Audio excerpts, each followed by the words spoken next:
Paper 83. The Marriage Institution. This is the recital of the early beginnings of the institution of marriage. It has progressed steadily from the loose and promiscuous matings of the herd through many variations and adaptations, even to the appearance of those marriage standards which eventually culminated in the realization of pair matings, the union of one man and one woman to establish a home of the highest social order. Marriage has been many times in jeopardy, and the marriage mores have drawn heavily on both property and religion for support. But the real influence which forever safeguards marriage and the resultant family is the simple and innate biologic fact that men and women positively will not live without each other, be they the most primitive savages or the most cultured mortals. It is because of the sex urge that selfish man is lured into making something better than an animal out of himself.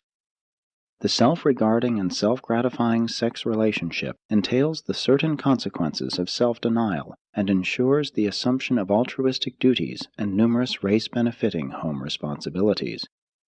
Herein has sex been the unrecognized and unsuspected civilizer of the savage, for this same sex impulse automatically and unerringly compels man to think and eventually leads him to love. 1. Marriage as a societal institution. Marriage is society's mechanism designed to regulate and control those many human relations which arise out of the physical fact of bisexuality. As such an institution, marriage functions in two directions. 1. In the regulation of personal sex relations. 2. In the regulation of descent, inheritance, succession, and social order, this being its older and original function. The family which grows out of marriage is itself a stabilizer of the marriage institution, together with the property mores. Other potent factors in marriage stability are pride, vanity, chivalry, duty, and religious convictions. But while marriages may be approved or disapproved on high, they are hardly made in heaven. The human family is a distinctly human institution, an evolutionary development. Marriage is an institution of society, not a department of the Church. True, religion should mightily influence it, but should not undertake exclusively to control and regulate it. Primitive marriage was primarily industrial, and even in modern times it is often a social or business affair. Through the influence of the mixture of the Andite stock, and as a result of the mores of advancing civilization, marriage is slowly becoming mutual, romantic, parental, poetical, affectionate, ethical, and even idealistic. Selection and so-called romantic love, however, were at a minimum in primitive mating. During early times, husband and wife were not much together. They did not even eat together very often. But among the ancients, personal affection was not strongly linked to sex attraction. They became fond of one another largely because of living and working together. 2. Courtship and betrothal. Primitive marriages were always planned by the parents of the boy and girl. The transition stage between this custom and the times of free choosing was occupied by the marriage broker or professional matchmaker. These matchmakers were at first the barbers, later the priests. Marriage was originally a group affair, then a family matter. Only recently has it become an individual adventure. Coercion, not attraction, was the approach to primitive marriage. In early times, woman had no sex aloofness, only sex inferiority as inculcated by the mores. As raiding preceded trading, so marriage by capture preceded marriage by contract. Some women would connive at capture in order to escape the domination of the older men of their tribe. They preferred to fall into the hands of men of their own age from another tribe. This pseudo-elopement was the transition stage between capture by force and subsequent courtship by charming. An early type of wedding ceremony was the mimic flight, a sort of elopement rehearsal which was once a common practice. Later, mock capture became a part of the regular wedding ceremony. A modern girl's pretensions to resist capture, to be reticent toward marriage, are all relics of olden customs. The carrying of the bride over the threshold is reminiscent of a number of ancient practices, among others, of the days of wife-stealing. Woman was long denied full freedom of self-disposal in marriage, but the more intelligent women have always been able to circumvent this restriction by the clever exercise of their wits. Man has usually taken the lead in courtship, but not always. Woman sometimes formally as well as covertly initiates marriage. And as civilization has progressed, women have had an increasing part in all phases of courtship and marriage.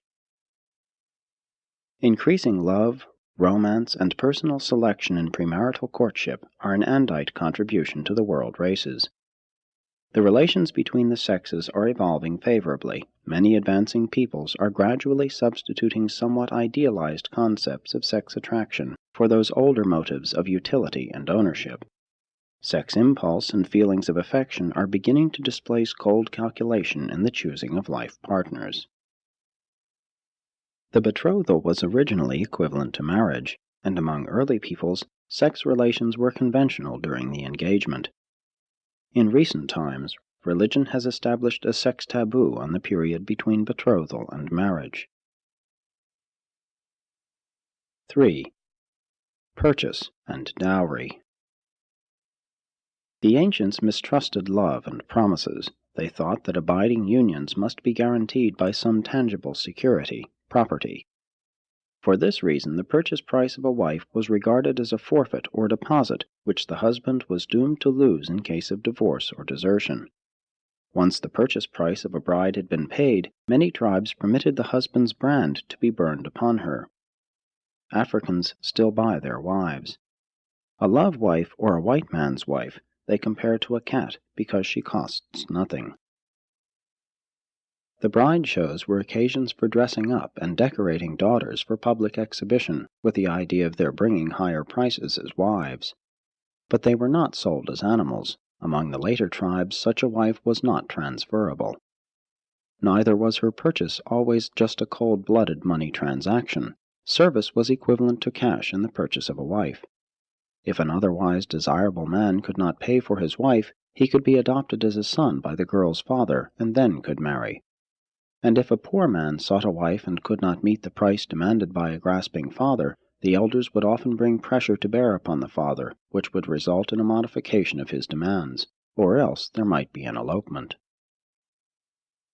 As civilization progressed, fathers did not like to appear to sell their daughters, and so, while continuing to accept the bride purchase price, they initiated the custom of giving the pair valuable presents which about equaled the purchase money. And upon the later discontinuance of payment for the bride, these presents became the bride's dowry. The idea of a dowry was to convey the impression of the bride's independence, to suggest far removal from the times of slave wives and property companions. A man could not divorce a dowered wife without paying back the dowry in full. Among some tribes a mutual deposit was made with the parents of both bride and groom to be forfeited in case either deserted the other, in reality a marriage bond. During the period of transition from purchase to dowry, if the wife were purchased, the children belonged to the father. If not, they belonged to the wife's family. 4. The wedding ceremony. The wedding ceremony grew out of the fact that marriage was originally a community affair, not just the culmination of a decision of two individuals. Mating was of group concern as well as a personal function. Magic, ritual, and ceremony surrounded the entire life of the ancients, and marriage was no exception. As civilization advanced, as marriage became more seriously regarded, the wedding ceremony became increasingly pretentious. Early marriage was a factor in property interests, even as it is today, and therefore required a legal ceremony, while the social status of subsequent children demanded the widest possible publicity. Primitive man had no records, therefore must the marriage ceremony be witnessed by many persons. At first the wedding ceremony was more on the order of a betrothal and consisted only in public notification of intention of living together. Later it consisted in formal eating together. Among some tribes, the parents simply took their daughter to the husband. In other cases, the only ceremony was the formal exchange of presents, after which the bride's father would present her to the groom. Among many Levantine peoples, it was the custom to dispense with all formality, marriage being consummated by sex relations. The red man was the first to develop the more elaborate celebration of weddings. Childlessness was greatly dreaded, and since barrenness was attributed to spirit machinations, efforts to ensure fecundity also led to the association of marriage with certain magical or religious ceremonials. And in this effort to ensure a happy and fertile marriage, many charms were employed. Even the astrologers were consulted to ascertain the birth stars of the contracting parties. At one time, the human sacrifice was a regular feature of all weddings among well-to-do people. Lucky days were sought out, Thursday being most favorably regarded, and weddings celebrated at the full of the moon were thought to be exceptionally fortunate. It was the custom of many Near Eastern peoples to throw grain upon the newlyweds. This was a magical rite which was supposed to ensure fecundity. Certain Oriental peoples used rice for this purpose. Fire and water were always considered the best means of resisting ghosts and evil spirits. Hence, altar fires and lighted candles, as well as the baptismal sprinkling of holy water, were usually in evidence at weddings. For a long time it was customary to set a false wedding day and then suddenly postpone the event so as to put the ghosts and spirits off the track. The teasing of newlyweds and the pranks played upon honeymooners are all relics of those far distant days when it was thought best to appear miserable and ill at ease in the sight of the spirits so as to avoid arousing their envy. The wearing of the bridal veil is a relic of the times when it was considered necessary to disguise the bride, so that ghosts might not recognize her, and also to hide her beauty from the gaze of the otherwise jealous and envious spirits. The bride's feet must never touch the ground just prior to the ceremony. Even in the 20th century it is still the custom under the Christian mores to stretch carpets from the carriage landing to the church altar. One of the most ancient forms of the wedding ceremony was to have a priest bless the wedding bed to ensure the fertility of the union. This was done long before any formal wedding ritual was established. During this period in the evolution of the marriage mores, the wedding guests were expected to file through the bedchamber at night, thus constituting legal witness to the consummation of marriage. The luck element, that in spite of all premarital tests certain marriages turned out bad, led primitive man to seek insurance protection against marriage failure, led him to go in quest of priests and magic. And this movement culminated directly in modern church weddings. But for a long time marriage was generally recognized as consisting in the decisions of the contracting parents, later of the pair, while for the last 500 years church and state have assumed jurisdiction and now presume to make pronouncements of marriage. 5. Plural marriages. In the early history of marriage, the unmarried women belonged to the men of the tribe. Later on, a woman had only one husband at a time. This practice of one man at a time was the first step away from the promiscuity of the herd. While a woman was allowed but one man, her husband could sever such temporary relationships at will. But these loosely regulated associations were the first step toward living pairwise in distinction to living herdwise. In this stage of marriage development, children usually belonged to the mother. The next step in mating evolution was the group marriage. This communal phase of marriage had to intervene in the unfolding of family life because the marriage mores were not yet strong enough to make pair associations permanent. The brother and sister marriages belonged to this group. 5 brothers of one family would marry 5 sisters of another. All over the world, the looser forms of communal marriage gradually evolved into various types of group marriage. And these group associations were largely regulated by the totem mores. Family life slowly and surely developed because sex and marriage regulation favored the survival of the tribe itself by ensuring the survival of larger numbers of children. Group marriages gradually gave way before the emerging practices of polygamy, polygyny, and polyandry among the more advanced tribes. But polyandry was never general, being usually limited to queens and rich women. Furthermore, it was customarily a family affair, one wife for several brothers. Caste and economic restrictions sometimes made it necessary for several men to content themselves with one wife.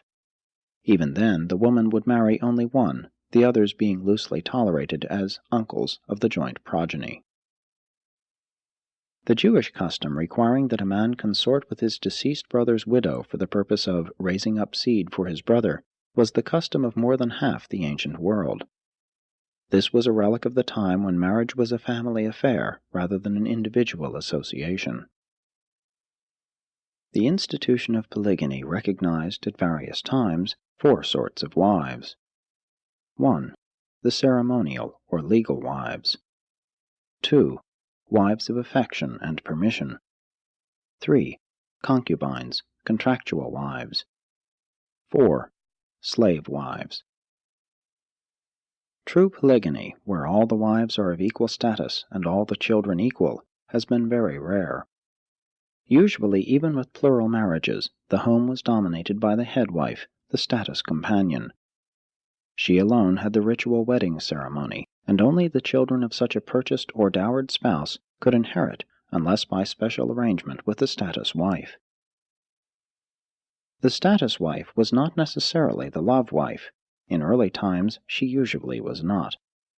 The love wife or sweetheart did not appear until the races were considerably advanced, more particularly after the blending of the evolutionary tribes with the Nodites and Adamites.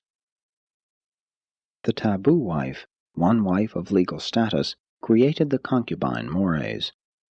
Under these mores, a man might have only one wife, but he could maintain sex relations with any number of concubines. Concubinage was the stepping stone to monogamy, the first move away from frank polygyny. The concubines of the Jews, Romans, and Chinese were very frequently the handmaidens of the wife. Later on, as among the Jews, the legal wife was looked upon as the mother of all children born to the husband.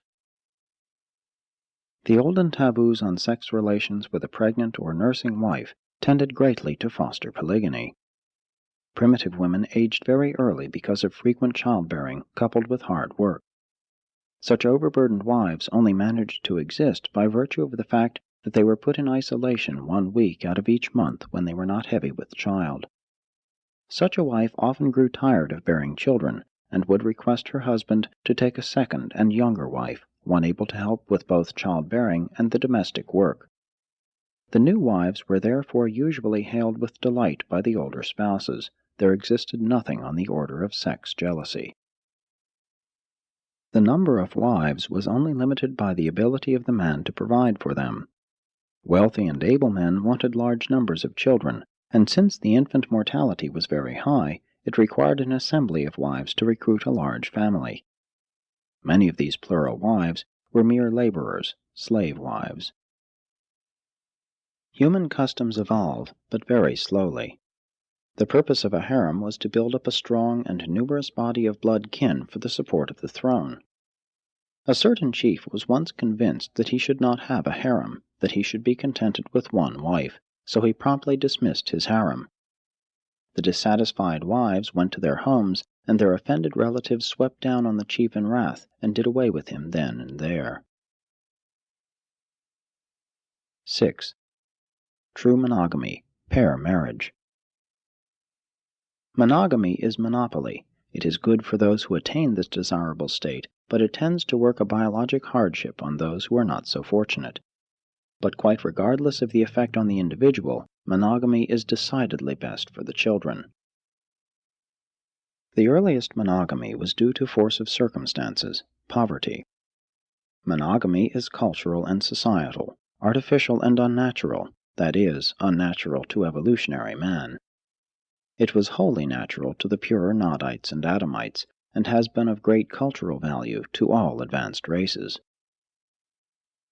The Chaldean tribes recognized the right of a wife to impose a premarital pledge upon her spouse not to take a second wife or concubine. Both the Greeks and the Romans favored monogamous marriage. Ancestor worship has always fostered monogamy, as has the Christian error of regarding marriage as a sacrament. Even the elevation of the standard of living has consistently militated against plural wives. By the time of Michael's advent on Urantia, practically all of the civilized world had attained the level of theoretical monogamy. But this passive monogamy did not mean that mankind had become habituated to the practice of real pair marriage. While pursuing the monogamic goal of the ideal pair marriage, which is, after all, something of a monopolistic sex association, society must not overlook the unenviable situation of those unfortunate men and women who fail to find a place in this new and improved social order, even when having done their best to cooperate with and enter into its requirements. Failure to gain mates in the social arena of competition may be due to insurmountable difficulties or multitudinous restrictions which the current mores have imposed. True, monogamy is ideal for those who are in, but it must inevitably work great hardship on those who are left out in the cold of solitary existence. Always have the unfortunate few had to suffer that the majority might advance under the developing mores of evolving civilization. But always should the favored majority look with kindness and consideration on their less fortunate fellows, who must pay the price of failure to attain membership in the ranks of those ideal sex partnerships which afford the satisfaction of all biologic urges under the sanction of the highest mores of advancing social evolution. Monogamy always has been, now is, and forever will be the idealistic goal of human sex evolution. This ideal of true pair marriage entails self-denial, and therefore does it so often fail just because one or both of the contracting parties are deficient in that acme of all human virtues, rugged self-control. Monogamy is the yardstick which measures the advance of social civilization as distinguished from purely biologic evolution. Monogamy is not necessarily biologic or natural, but it is indispensable to the immediate maintenance and further development of social civilization. It contributes to a delicacy of sentiment, a refinement of moral character, and a spiritual growth which are utterly impossible in polygamy. A woman never can become an ideal mother when she is all the while compelled to engage in rivalry for her husband's affections. Pair marriage favors and fosters that intimate understanding and effective cooperation which is best for parental happiness, child welfare, and social efficiency. Marriage, which began in crude coercion, is gradually evolving into a magnificent institution of self-culture, self-control, self-expression, and self-perpetuation. 7. The dissolution of wedlock. In the early evolution of the marital mores, marriage was a loose union which could be terminated at will, and the children always followed the mother. The mother-child bond is instinctive, and has functioned regardless of the developmental stage of the mores. Among primitive peoples, only about one-half the marriages proved satisfactory. The most frequent cause for separation was barrenness, which was always blamed on the wife, and childless wives were believed to become snakes in the spirit world. Under the more primitive mores, divorce was had at the option of the man alone, and these standards have persisted to the 20th century among some peoples.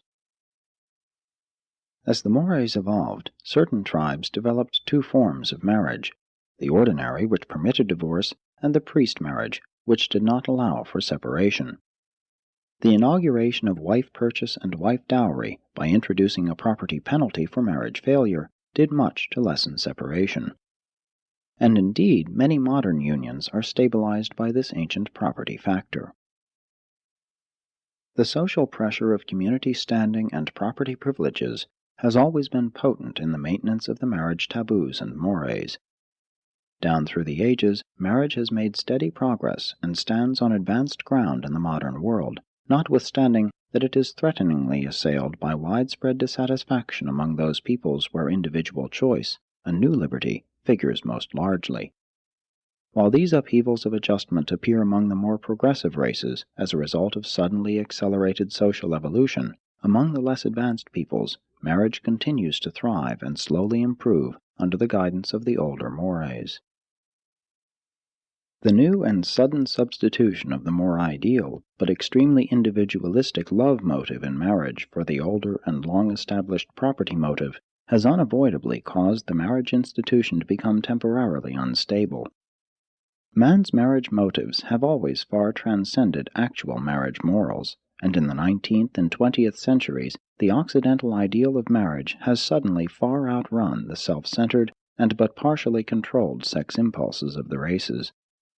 The presence of large numbers of unmarried persons in any society, indicates the temporary breakdown or the transition of the mores. The real test of marriage, all down through the ages, has been that continuous intimacy which is inescapable in all family life. Two pampered and spoiled youths, educated to expect every indulgence and full gratification of vanity and ego, can hardly hope to make a great success of marriage and home-building, a lifelong partnership of self-effacement, compromise, devotion, and unselfish dedication to child culture. The high degree of imagination and fantastic romance entering into courtship is largely responsible for the increasing divorce tendencies among modern Occidental peoples, all of which is further complicated by woman's greater personal freedom and increased economic liberty. Easy divorce, when the result of lack of self-control or failure of normal personality adjustment, only leads directly back to those crude societal stages from which man has emerged so recently and as the result of so much personal anguish and racial suffering. But just so long as society fails to properly educate children and youths, so long as the social order fails to provide adequate premarital training, and so long as unwise and immature youthful idealism is to be the arbiter of the entrance upon marriage, just so long will divorce remain prevalent. And insofar as the social group falls short of providing marriage preparation for youths, to that extent must divorce function as the social safety valve which prevents still worse situations during the ages of the rapid growth of the evolving mores. The ancients seem to have regarded marriage just about as seriously as some present-day people do, and it does not appear that many of the hasty and unsuccessful marriages of modern times are much of an improvement over the ancient practices of qualifying young men and women for mating. The great inconsistency of modern society is to exalt love and to idealize marriage while disapproving of the fullest examination of both. 8. The idealization of marriage. Marriage which culminates in the home is indeed man's most exalted institution, but it is essentially human. It should never have been called a sacrament. The Sethite priest made marriage a religious ritual, but for thousands of years after Eden, mating continued as a purely social and civil institution. The likening of human associations to divine associations is most unfortunate. The union of husband and wife in the marriage-home relationship is a material function of the mortals of the evolutionary worlds. True indeed, much spiritual progress may accrue consequent upon the sincere human efforts of husband and wife to progress, but this does not mean that marriage is necessarily sacred. Spiritual progress is attendant upon sincere application to other avenues of human endeavor. Neither can marriage be truly compared to the relation of the adjuster to man, nor to the fraternity of Christ Michael and his human brethren. At scarcely any point are such relationships comparable to the association of husband and wife, and it is most unfortunate that the human misconception of these relationships has produced so much confusion as to the status of marriage. It is also unfortunate that certain groups of mortals have conceived of marriage as being consummated by divine action. Such beliefs lead directly to the concept of the indissolubility of the marital state, regardless of the circumstances or wishes of the contracting parties. But the very fact of marriage dissolution itself indicates that deity is not a conjoining party to such unions. If God has once joined any two things or persons together, they will remain thus joined until such a time as the divine will decrees their separation. But regarding marriage, which is a human institution, who shall presume to sit in judgment to say which marriages are unions that might be approved by the universe supervisors, in contrast with those which are purely human in nature and origin? Nevertheless, there is an ideal of marriage on the spheres on high. On the capital of each local system, the material sons and daughters of God do portray the height of the ideals of the union of man and woman in the bonds of marriage, and for the purpose of procreating and rearing offspring. After all, the ideal mortal marriage is humanly sacred. Marriage always has been, and still is, man's supreme dream of temporal ideality.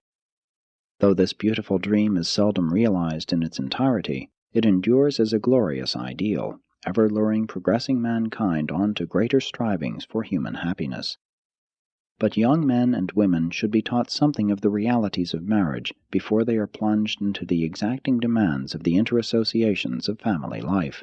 Youthful idealization should be tempered with some degree of premarital disillusionment. The youthful idealization of marriage should not, however, be discouraged.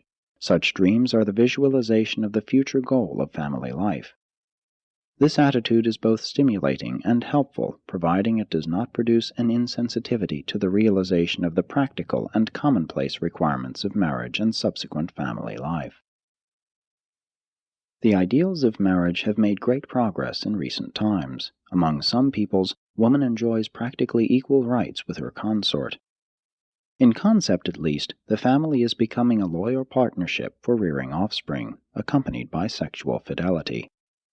But even this newer version of marriage need not presume to swing so far to the extreme as to confer mutual monopoly of all personality and individuality. Marriage is not just an individualistic ideal, it is the evolving social partnership of a man and a woman, existing and functioning under the current mores, restricted by the taboos, and enforced by the laws and regulations of society. 20th century marriages stand high in comparison with those of past ages, notwithstanding that the home institution is now undergoing a serious testing because of the problems so suddenly thrust upon the social organization by the precipitate augmentation of woman's liberties, rights so long denied her in the tardy evolution of the mores of past generations. Presented by the Chief of Seraphim stationed on Urantia.